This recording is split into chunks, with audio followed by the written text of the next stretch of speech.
Hello dear students. बच्चों, हम लोग 12th में केमिकल काइनेटिक चैप्टर पीछे फिनिश्ड कर चुके हैं और आपका इलेक्ट्रोकेमिस्ट्री भी फिनिश्ड है, सॉल्यूशन चैप्टर भी फिनिश्ड है।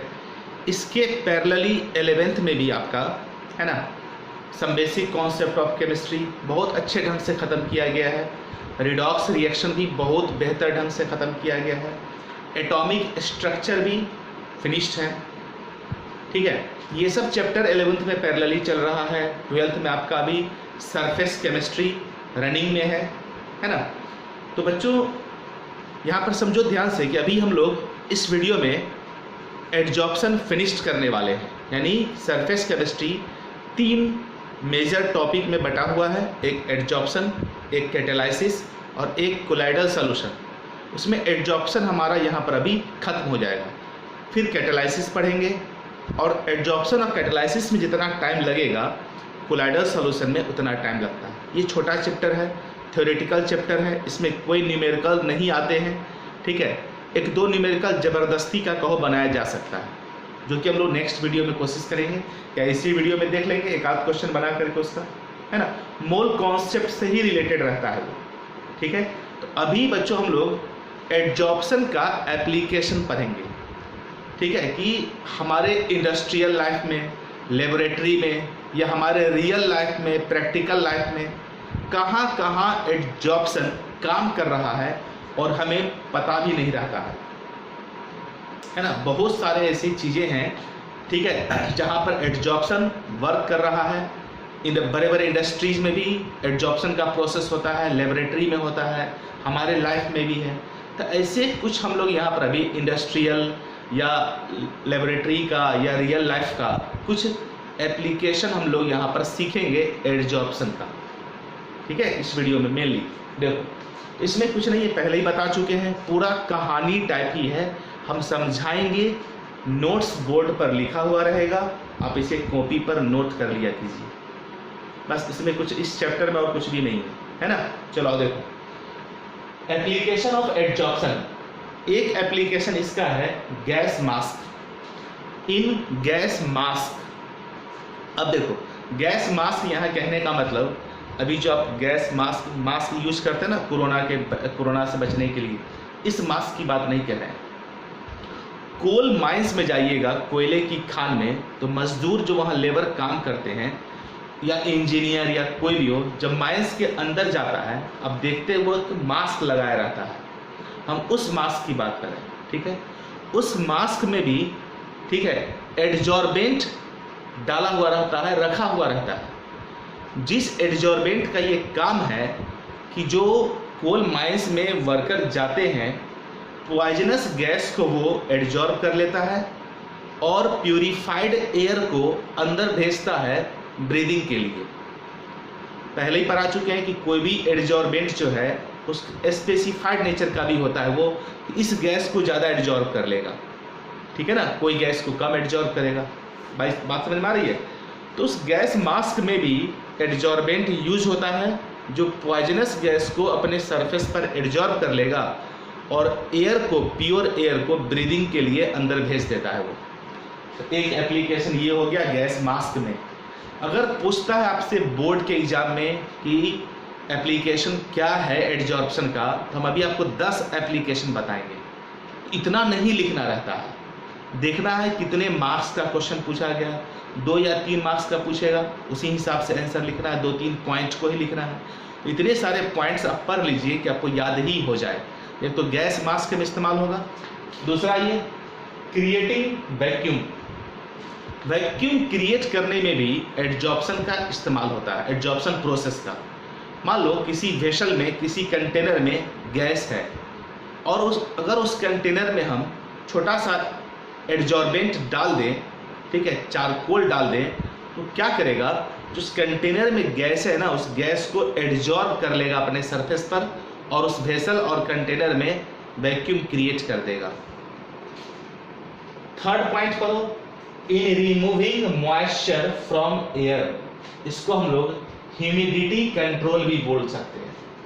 ये हमारे अभी देखो बरसात के समय में ह्यूमिडिटी एटमॉस्फेयर में बढ़ जाती है, ठीक है। अगर मान लो किसी रूम में, किसी कमरे में बहुत ज़्यादा ह्यूमिडिटी होती है तो हम क्या देखते हैं, दीवार से या छत से पूरा पसीना निकल रहा है, जैसे दीवार और छत को पसीना आ रहा हो, इस तरह आपको दिखेगा, ठीक है।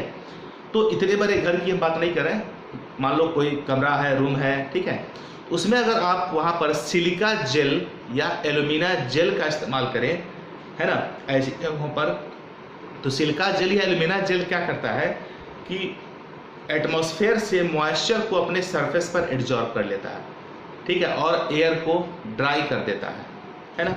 आपने सिलिका जेल निश्चित रूप से देखा होगा कि जब आप लेदर का कोई मटेरियल खरीदते हैं, लेदर का जूता या कोई भी चीज़, तो उसके डब्बा में देखिएगा इतना छोटा छोटा पैकेट रखा हुआ रहता है, ठीक है। या कोई आप इलेक्ट्रॉनिक सामान खरीदते हैं, लैपटॉप, मोबाइल, कुछ भी, उसके डब्बा में भी देखिएगा इतना छोटा छोटा पैकेट्स रखा हुआ रहता है।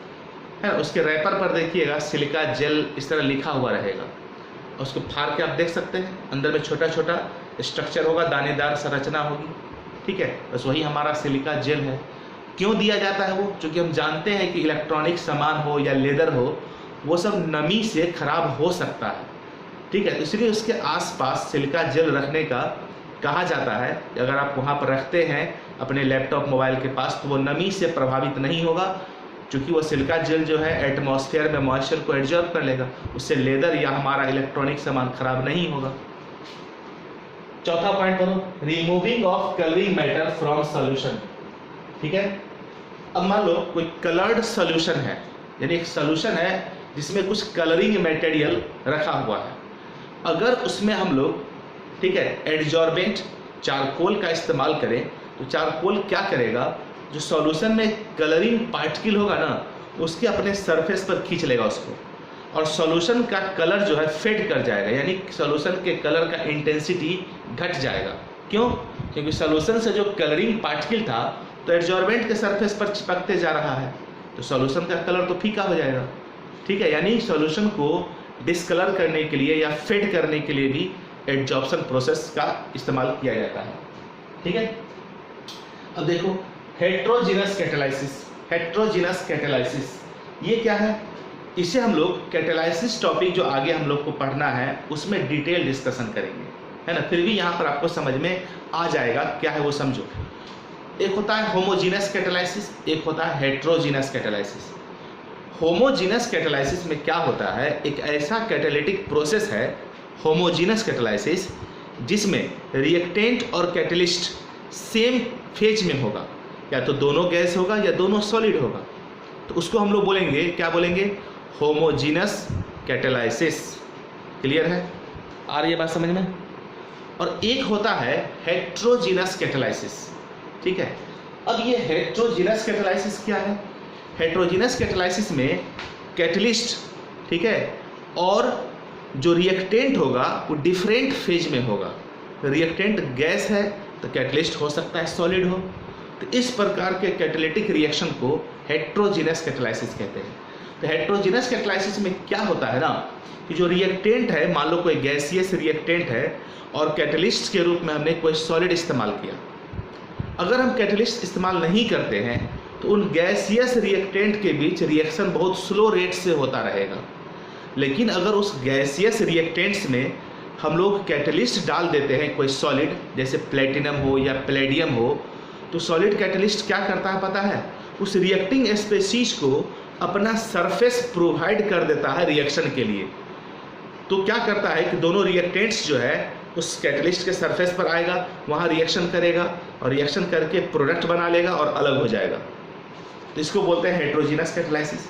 गैसियस रिएक्टेंट है, उसके रिएक्शन के रेट को बढ़ाने के लिए हम लोग वहाँ पर कैटलिस्ट सॉलिड इस्तेमाल कर दिए।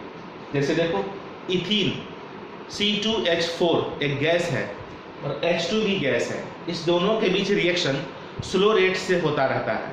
लेकिन अगर इसके रिएक्शन मिक्सचर में हम प्लेटिनम या पैलेडियम इस्तेमाल करें तो इसके रिएक्शन का रेट फास्ट हो जाता है, तेज़ी से रिएक्शन करने लगेगा, ठीक है। इतना एप्लीकेशन समझ में आया? अभी और बाकी है, जितना अभी पढ़ाए ना इतना और ही है, ठीक है। हम लोग 5 पढ़े हैं, 5 और पढ़ेंगे, हमारा ये टॉपिक भी फिनिश्ड हो जाएगा।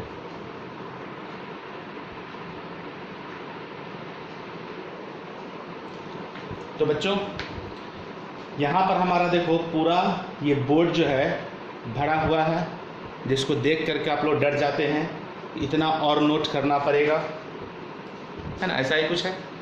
माइंड में आता होगा भाई इतना सारा सर लिखा रहे हैं, नोट करते करते वीडियो को पॉज करके रोकना पड़ता है, फिर नोट करना पड़ता है। बेटा दूसरा कोई उपाय है तो रिसर्च कीजिए, हमें बताइए। 2 ही उपाय है, सुनेंगे केवल, ठीक है, और लिखना तो पड़ेगा ना। सुन के तो फिर याद रहेगा नहीं, कॉपी में नोट रहेगा तभी तो उसको बार बार पढ़ करके आप याद करोगे। देख तो ऑलरेडी 5 एप्लीकेशन हम पढ़ा चुके हैं, है ना, 5 और 6 एप्लीकेशन यहाँ पर और है। बहुत सिंपल है, सब कुछ आप जानते हैं, कोई बड़ी बात नहीं है। नेक्स्ट देखो, सेपरेशन ऑफ इनर्ट गैसेज, ठीक है। मान लो एक कंटेनर में 2-3 इनर्ट गैस रखा हुआ है। अब हम इस बात को जानते हैं कि कोई भी सॉलिड एडजॉर्बेंट अगर उसमें रखेंगे तो सभी गैस सेम एक्सटेंट में तो एडजॉर्ब नहीं होगा, ठीक है। क्योंकि गैस का नेचर बदलेगा, मान लो कुछ भी, तो उसका एक्सटेंट भी एडजॉर्प्शन का चेंज करेगा। तो होगा क्या कि जैसे ही एडजॉर्बेंट डालेंगे हम इनर्ट गैस के मिक्सचर में, तो किसी एक गैस को वो अपने सरफेस पर एडजॉर्ब कर लेगा किसी एक टेम्परेचर पर, वो गैस वहाँ से रिमूव हो गया, ठीक है। फिर हम थोड़ा टेम्परेचर चेंज किए, फिर एडजॉर्बेंट का इस्तेमाल किए, फिर वो किसी और इनर्ट गैस को अपने सरफेस पर एडजॉर्ब कर लेगा। तो इस प्रकार से जो इनर्ट गैस का मिक्सचर होगा वो अलग अलग होते चले जाएंगे, अलग अलग एडजॉर्बेंट के द्वारा अलग अलग टेम्परेचर पर, ठीक है। यानी गैस के सेपरेशन में भी एडजॉर्प्शन का इस्तेमाल होता है, ठीक है। और हम कौन सा यहाँ इस्तेमाल करेंगे? कोकोनट चारकोल, कोकोनट चारकोल, ठीक है। कोकोनट जो है ना, जो नारियल देखते हैं हम लोग, उसके ऊपर का जो हार्ड कवर होता है उसी से चारकोल तैयार किया जाता है, उसको कहा गया कोकोनट चारकोल, ठीक है। अगला एप्लीकेशन है मेडिसिनल पर्पस, है ना। मेडिसिन में भी, मतलब मेडिसिनल पर्पस के लिए भी एडजॉर्प्शन प्रोसेस का इस्तेमाल होता है। जैसे कई सारे ऐसे मेडिसिन हैं या ड्रग्स हैं, मेडिसिन को ड्रग्स भी कहा जाता है। ड्रग्स का मतलब बिल्कुल गलत चीज़ नहीं सोचना है, ठीक है।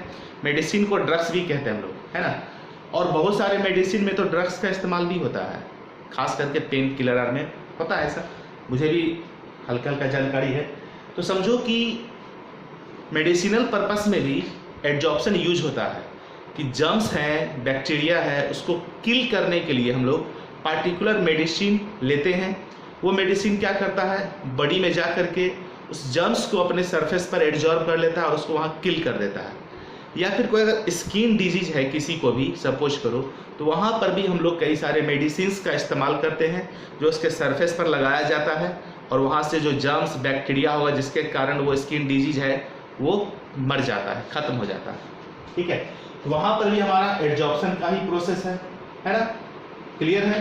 अब आप नेक्स्ट करो, इन आयन एक्सचेंज, ठीक है। इन आयन एक्सचेंज, देखो बहुत सारे ऐसे ऑर्गेनिक पॉलीमर्स हैं, ऑर्गेनिक पॉलीमर्स, ठीक है। पॉलीमर्स को इस साल के लिए सिलेबस से हटा दिया गया है।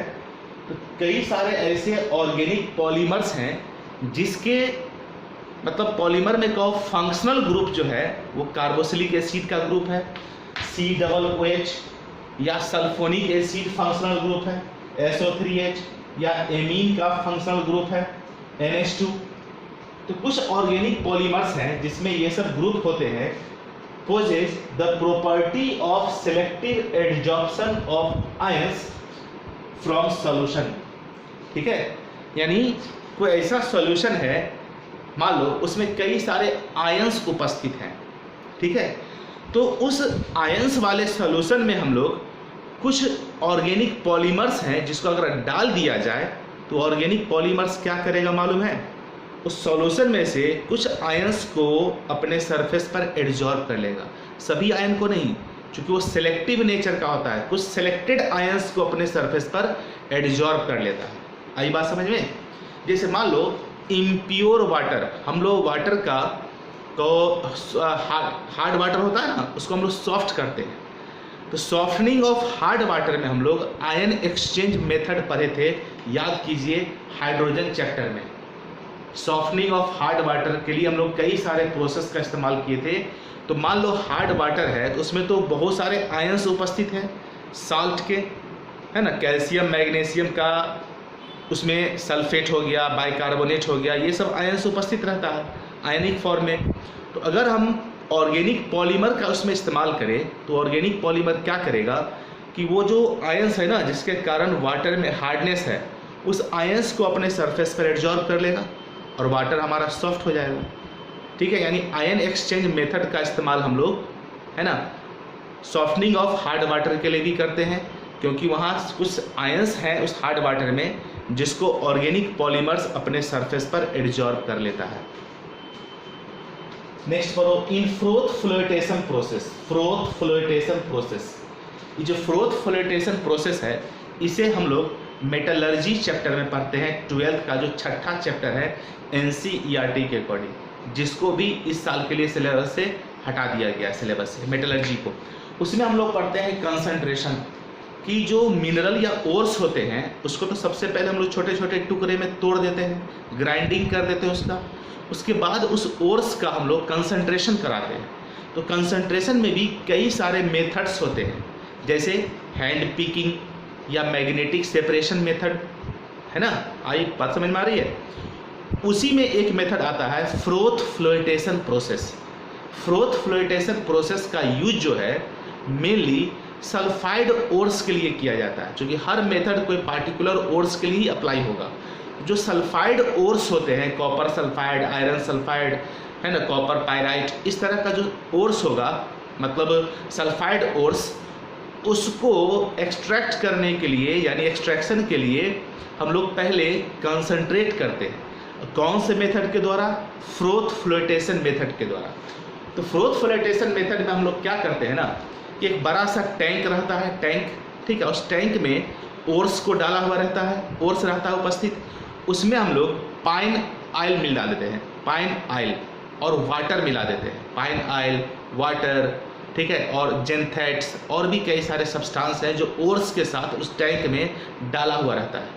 ठीक है, अब टैंक के बीच में एक ग्राइंडिंग टाइप का ना बीच में घुमाने वाला, जोर से उसको घुमाया जाता है, ठीक है, जिससे वो खूब उसमें कोई झाग जो है ना, झाग उत्पन्न होने लगेगा। ठीक है, आ रही बात समझ में?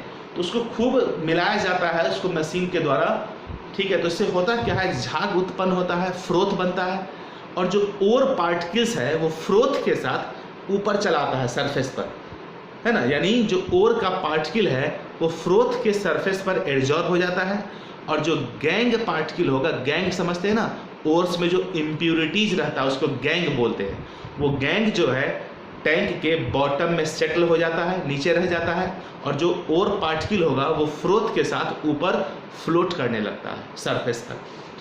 तो वहाँ भी इसका इस्तेमाल हो गया। इन पेंट इंडस्ट्री, पेंट, जो पेंट घर में पेंट, डिस्टेम्पर, एशियन पेंट, बहुत सारे बर्जर पेंट इस्तेमाल हम लोग करते हैं। ठीक है, तो जब पेंट का मैन्युफैक्चरिंग किया जाता है इंडस्ट्री में, तो उस दरमियान पेंट के मैन्युफैक्चरिंग के दरमियान गैस के बबल्स जो है ना, एयर या ऑक्सीजन के बबल्स जो हैं वो पेंट में घुल जाते हैं, पेंट में उपस्थित रहते हैं। ठीक है, अगर वही पेंट मार्केट में उतार दिया जाए और उसको हम ब्रश से लेके दीवार पर पोतना शुरू करेंगे तो क्या होगा, अच्छे से वो पेंट जो है ना दीवार के सरफेस पर नहीं एडहेयर होगा, नहीं चिपक पाएगा। क्यों? क्योंकि पेंट में जो गैस के मॉलिक्यूल्स उपस्थित रहेंगे वो दीवार पर पेंट को सही से चिपकने नहीं देगा। इसीलिए मैन्युफैक्चरिंग के दरमियान ही, ठीक है, उस पेंट के मैन्युफैक्चरिंग के दरमियान एडजॉर्बेंट का इस्तेमाल किया जाता है, जो पेंट में डिजॉल्व गैस को एडजॉर्ब कर लेता है, यानी गैस को पेंट में जाने ही नहीं देता है। तो इस तरह हमारा बढ़िया पेंट मार्केट में आता है और उसको हम लोग फिर यूज़ करते हैं दीवार को कलर करने के लिए। ठीक है, तो वहाँ भी गैस को जो पेंट में एडजॉर्ब नहीं हो, यानी पेंट में घुले नहीं, डिजॉल्व नहीं हो, उस गैस को एडजॉर्ब करने के लिए इंडस्ट्री में एडजॉर्बेंट का इस्तेमाल करते हैं। हो गया ये पेंट इंडस्ट्री, यहाँ लिखा हुआ उसके बारे में पढ़ लीजिएगा। इन डाइंग, डाई, कपड़ा जो देखते हैं हम लोग, कपड़ा, बहुत सारे कपड़े को डाई किया जाता है, उसमें कलर चढ़ाया जाता है। बहुत सारे पुराने कपड़े हैं जो फेड हो जाते हैं, तो हम ड्राइको में जाते हैं, कहते हैं इसको कलर करना है, मतलब डाई करना है। या जो बड़े बड़े इंडस्ट्री होते हैं कपड़े जहाँ से मैन्युफैक्चर होकर मार्केट में आते हैं, वहाँ पर भी कपड़े पर डाई का काम किया जाता है ना। वहाँ होता क्या है वो समझो। जो कपड़ा है, जो क्लोथ है ना, डाइंग के दरमियान उसका क्या होता है समझो।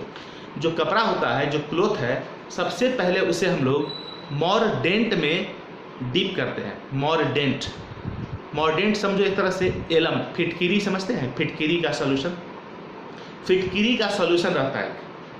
उस क्लोथ को सबसे पहले हम लोग उस मॉर्डेंट यानी एलम के सॉल्यूशन में डाल देते हैं, जिससे होता क्या है कि क्लोथ के सरफेस पर एलम का पार्टिकल एडजॉर्ब हो जाता है। ठीक है, अब उसी क्लोथ को जो मॉर्डेंट में डाला हुआ था उसको बाहर निकालिए, उसको ड्राई करिए सबसे पहले। अब उस क्लोथ को हम लोग डाई में डाल देते हैं, कलर्ड मटेरियल में, डाई में।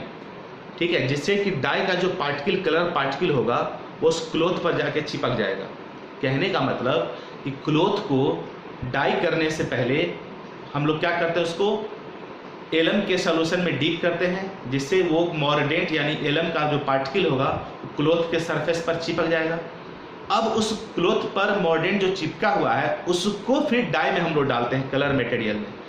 ठीक है, इससे होता क्या है ना, ये जो मॉर्डेंट है ना, वो एक ऐसे मटेरियल का काम करता है जो क्लोथ के सरफेस पे भी अच्छे से चिपक जाएगा और वो अपने सरफेस पर डाई को भी अच्छे से चिपका लेता है।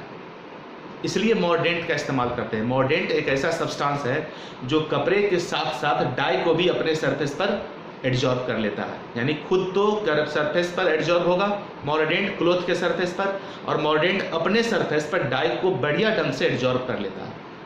ठीक है, तो वहाँ भी एडजॉर्प्शन का काम हुआ क्लोथ को डाई करने में। क्लियर है? ये सब कुछ हमारा बेसिक एप्लीकेशन था, इंडस्ट्रियल एप्लीकेशन। कुछ इसमें से आपको अपने प्रैक्टिकल लाइफ में भी काम का लगा होगा। यहाँ पर हमारा एडजॉर्प्शन टॉपिक फिनिश्ड होता है। बस यही एप्लीकेशन है, इसको नोट कर लीजिए आप पूरे को कहानी की तरह। अब हम एडजॉर्प्शन में थोड़ा देर पहले बता रहे थे कि एक ज़बरदस्ती का न्यूमेरिकल क्रिएट किया जा सकता है। ठीक है, 2 क्वेश्चन हम उस पर बेस्ड देख लेते हैं किस प्रकार से पूछा जाता है। ठीक है, तो हमारा एडजॉर्प्शन टॉपिक खत्म हो जाएगा। उससे पहले आप इसको नोट कर लो।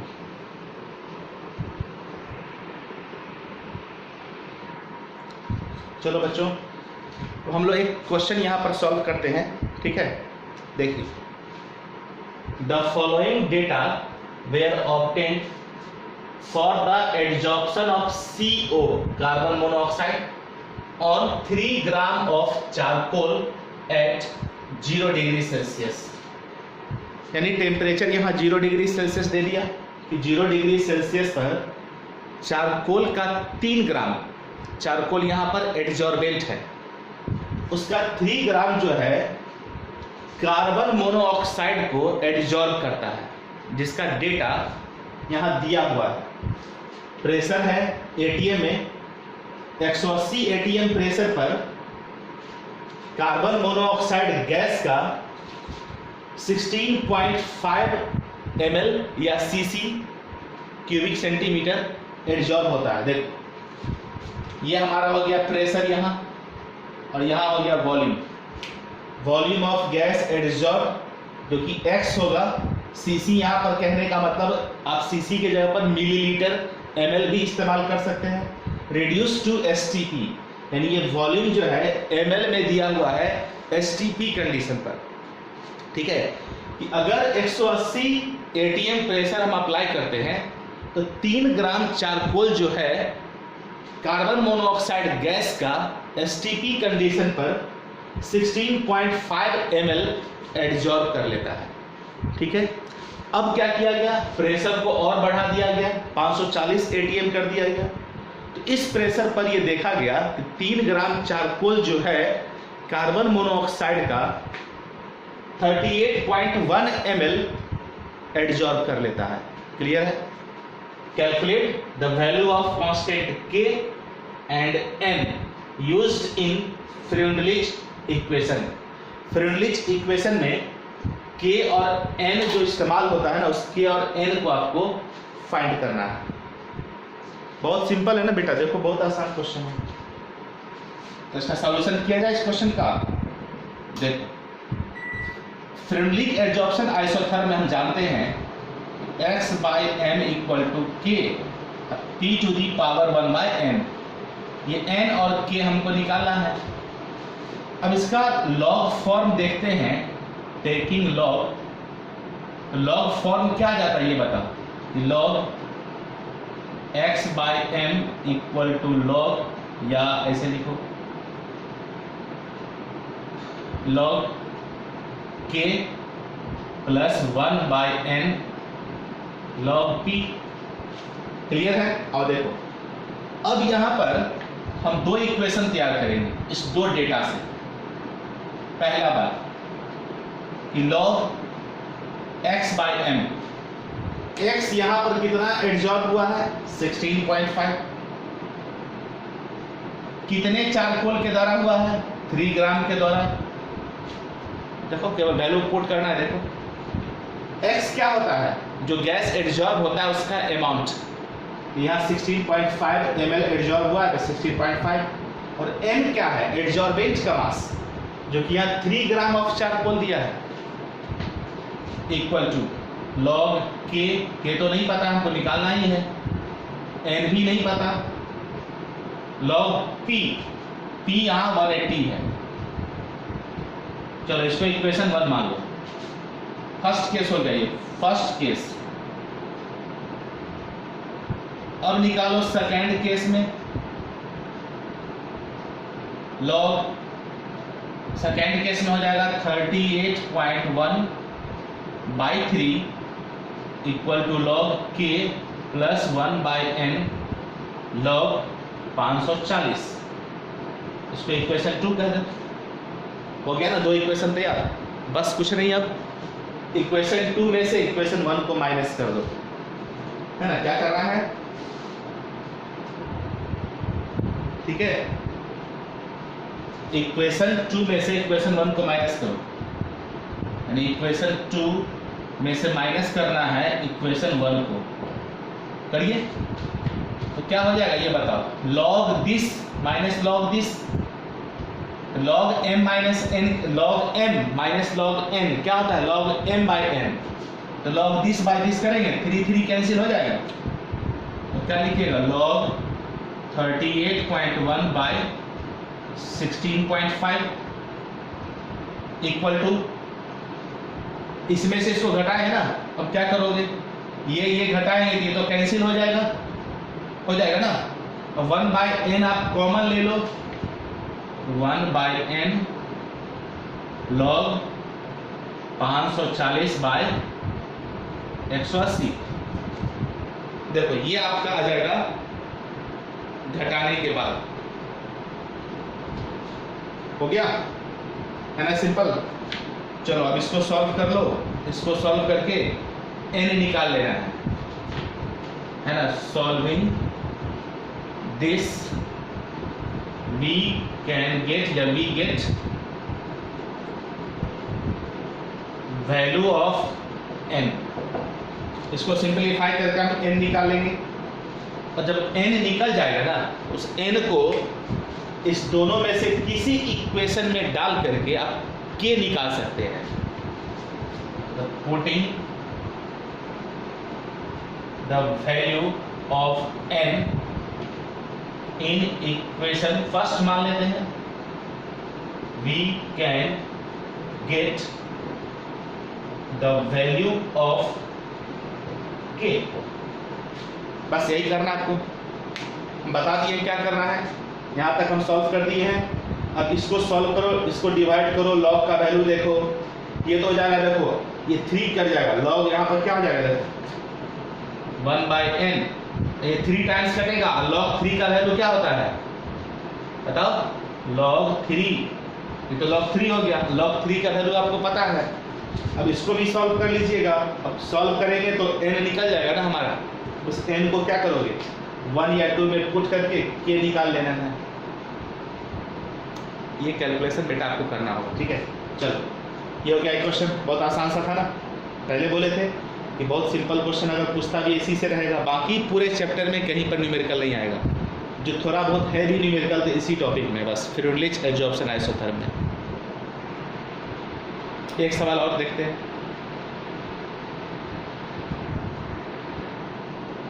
बच्चों नेक्स्ट क्वेश्चन देखिए, ये भी बहुत इंटरेस्टिंग क्वेश्चन है, बहुत मजा आएगा बनाने में आपको। 50 ml of 1 m oxalic acid, 50 ml of 1 m oxalic acid, ठीक है। मॉलिक्यूलर मास 126, ऑक्जेलिक एसिड का मॉलिक्यूलर मास 126 है। अब ऑक्जेलिक एसिड सॉल्यूशन का कंसंट्रेशन 1 m यानी 1 मोल पर लीटर दिया हुआ है। 1 मोल मतलब मॉलिक्यूलर मास जो कि 126 दिया हुआ है। 1 m ऑक्जेलिक एसिड का मतलब हुआ 1 लीटर में 1 मोल ऑक्जेलिक एसिड का घुला हुआ है। 1 मोल का मतलब 126 ग्राम घुला हुआ है। इस सॉल्यूशन का हमने 50 ml ले लिया। क्या ले लिया? 50 ml, ठीक है। अब उस सॉल्यूशन में जो क्या किया, 50 ml ऑक्जेलिक एसिड सॉल्यूशन में हमने 0.5 ग्राम चारकोल डाल के उसको सेक करना शुरू किए, झकझोरना हिलाना शुरू किए। एक second with 0.5 gram of would charcoal, charcoal का टाइप है वुड चारकोल। 0.5 ग्राम उसमें हम डाल करके उस सॉल्यूशन को सेक किए, 50 ml ऑक्जेलिक एसिड सॉल्यूशन को, ठीक है। हो गया सेकिंग। सेकिंग के बाद देखा गया कि उस ऑक्जेलिक एसिड का जो सॉल्यूशन था उसका जो कंसंट्रेशन था 1 m से घटकर 0.5 m हो गया। घटा क्या मतलब निकला? जरूर ऑक्जेलिक एसिड का पार्टिकल जो है वो चारकोल के द्वारा एडजॉर्ब कर लिया गया होगा, तभी तो कंसंट्रेशन घटा ना उसका। तो वही पूछ रहा है कि घटने के बाद कितना बचा हुआ है उसमें। Calculate amount of oxalic acid adsorb, calculate the amount of oxalic acid adsorb पर ग्राम ऑफ चारकोल।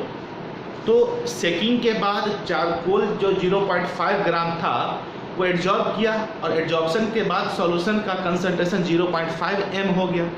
तो कहता है कि पर ग्राम चारकोल के द्वारा यानी 1 ग्राम चारकोल के द्वारा कितना मास ऑक्जेलिक एसिड का एडजॉर्ब हुआ होगा। क्वेश्चन समझ गए? चलो अब बहुत आसान क्वेश्चन है, देखो। 1 m का पहले मतलब बताओ। 1 m का मतलब 1000 ml of solution contains 1 mole of oxalic acid. Oxalic acid को OA लिख दिए, कोई दिक्कत नहीं, क्लियर है। इसको हम ऐसे भी तो लिख सकते हैं कि 1000 ml ऑफ सॉल्यूशन कंटेन्स 1 मोल का मतलब 126 ग्राम ऑफ ऑक्जेलिक एसिड। बोलिए, यहाँ तक में तो कोई दिक्कत नहीं होना चाहिए। 1000 ml में 126 ग्राम है, इस सॉल्यूशन का तो 50 ml लिया गया था, तो 50 ml of solution contains 126 by 1000 into 50 gram of oxalic acid. चलो बेटा इसको सॉल्व करो जल्दी से। 6.3 ग्राम आ जाएगा, शायद चेक कर लोगे। 6.3 ग्राम आना चाहिए, ठीक है। कैलकुलेशन को अच्छे ढंग से देखते रहना है ना। हो गया, यानी इसका मतलब इस 50 ml सॉल्यूशन में ऑक्जेलिक एसिड जो है 6.3 ग्राम घुला हुआ था। अब चारकोल तो 0.5 ग्राम इस्तेमाल किया गया, इसका लास्ट में काम करेगा, लेकिन एडजॉर्प्शन के बाद कहता है कि सॉल्यूशन का कंसंट्रेशन 0.5 m हो गया। तो देखो यहाँ आफ्टर एडजॉर्प्शन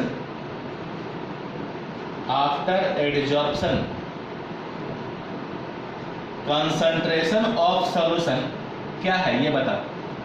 0.5 m है। 0.5 m का मतलब क्या हुआ मालूम है? मतलब हुआ 1000 ml of solution contains 0.5 mole of oxalic acid. मतलब तो यही ना हुआ, ठीक है। आ रही है बात समझ में? तो 1000 ml में 0.5 मोल है, अब समझो कि एडजॉर्प्शन जो होगा, एडजॉर्प्शन वो तो ऑक्जेलिक एसिड पार्टिकल का हुआ होगा, वॉल्यूम उतना ही रहेगा। क्लियर है? तो देयरफॉर अगर हम 50 ml में निकालेंगे तो क्या हो जाएगा ये बोलो? 0.5। इसको पहले ग्राम में चेंज कर लेते हैं। चलो 1000 ml जो सॉल्यूशन का होगा, 0.5 मोल का क्या मतलब समझोगे? बताओ तो। 1000 ml में 1 मोल था, मतलब 126 ग्राम था। 1000 ml में 0.5 मोल है, मतलब 1 मोल का आधा है। 126 का भी आधा लिख सकते हैं यहाँ पर। 63 ग्राम ऑफ ऑक्जेलिक एसिड। अब सोच रहे हो बेटा कहाँ से लाए, कहाँ से लाए? 1 मोल 126 ग्राम के बराबर है मोलिकुलर मास के, तो आधा मोल 63 ग्राम नहीं होगा, 126 का आधा। देयरफॉर 50 ml में क्या होगा ये बताओ? यहाँ 50 ml में 126 था, यहाँ 63 है, इसका आधा हो जाएगा, निकाल लो। 63/1000 into 50 gram of oxalic acid. इसको सॉल्व करिएगा तो 3.15 ग्राम ऑफ ऑक्जेलिक एसिड आ जाएगा। ठीक है? अब खुद से सोचो, यहाँ पर इसको 0 लिख देते हैं, कोई दिक्कत नहीं। खुद से सोचो कि एडजॉर्प्शन से पहले 50 ml सॉल्यूशन में ऑक्जेलिक एसिड 6.30 ग्राम था। एडजॉर्प्शन के बाद 50 ml सॉल्यूशन में अब ऑक्जेलिक एसिड 3.15 ग्राम है। तो एडजॉर्ब कितना हुआ? इसमें से इसको घटा दीजिए, एडजॉर्ब अमाउंट निकल जाएगा। तो therefore amount of oxalic acid एडजॉर्ब्ड,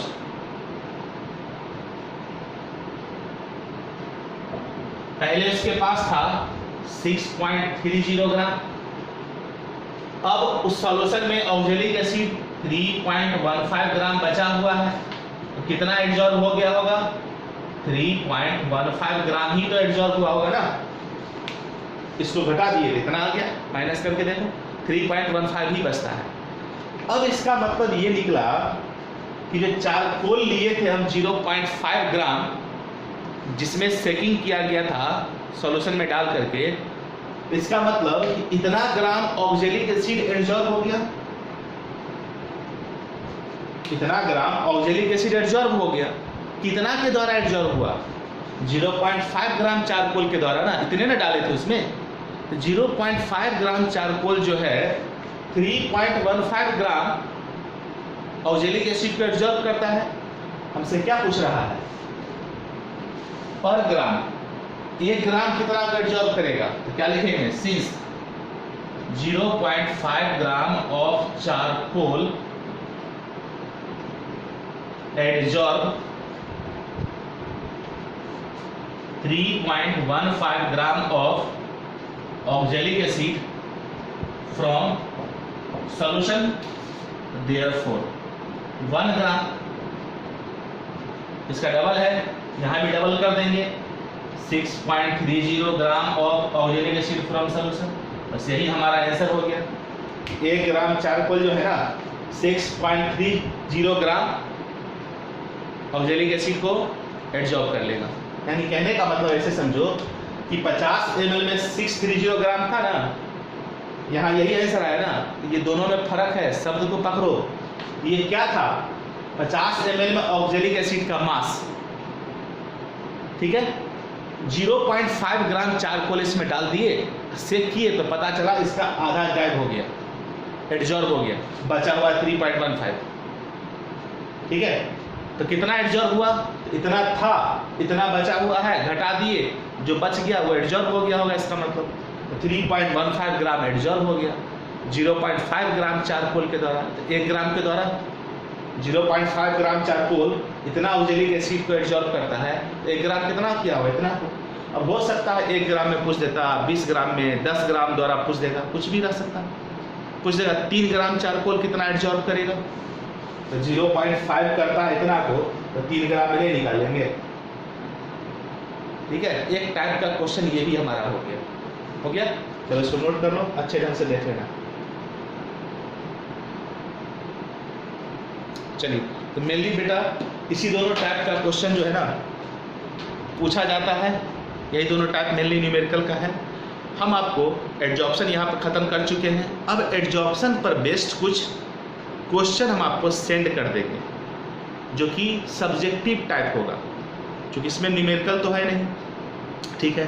कुछ MCQ हो सकता है ना, कुछ उसमें सब्जेक्टिव क्वेश्चन होगा जिसका आंसर आपको खुद से बना के रूम पर रख लेना है, ठीक है। ऐसे क्वेश्चन हम आपको सेंड कर देंगे और पूरे थ्योरी जो आप नोट किए कॉपी में, इस सबको अच्छे ढंग से पढ़ लेना है, क्योंकि ये पूरा पढ़ने वाला ही थ्योरेटिकल चैप्टर है ये, ठीक है ना। अच्छे ढंग से उसको बेटा पढ़ोगे तो ही समझ में आएगा। और जो हम क्वेश्चन सेंड करेंगे इस पर आधारित, उसको रूम पर बैठ करके बना लेना है, नोट्स तैयार कर लेना है सारे क्वेश्चन का भी, क्योंकि इसमें MCQ कहो हम तो लास्ट में दे ही देंगे, कुछ सब्जेक्टिव क्वेश्चन भी हम देंगे जिसका नोट्स आपको घर पर खुद से तैयार कर लेना है, ठीक है। ओके बेटा, हर वीडियो में मैं आपको ये सजेस्ट करता हूँ, बहुत अच्छा मौका है आपके पास घर पर बैठ करके सारे रिकॉर्ड तोड़ देने का, घर पर बैठने का भी रिकॉर्ड तोड़ देना है, ठीक है, और साथ ही साथ अगले साल एग्जामिनेशन में भी सारे रिकॉर्ड्स तोड़ देने हैं। A to Z बच्चे को 90% एबव स्कोर, है ना। मेहनत करो, बिल्कुल ये संभव है, वो एक बड़ी बात नहीं है। आप लोग में वो पोटेंशियल है कि आप लोग इस चीज़ को कर सकते हैं। मैंने पिछले 15 साल से 16 साल से हम पढ़ा रहे हैं लगभग, और मैंने देखा है आप लोग का बैच काफ़ी बढ़िया है। खूब मेहनत करो बाबू, जम के मेहनत करो, ठीक है। खूब अच्छे रिजल्ट करने हैं अगले साल हम लोग को, केवल बोर्ड में ही नहीं, जो बच्चे कंपटीशन की तैयारी करते हैं कंपटीशन को भी पूरा एकदम सारा रिकॉर्ड ब्रेक कर लेना है, ठीक है। मेहनत करना है ना खूब जम करके। चलो okay, thank you, have a nice day.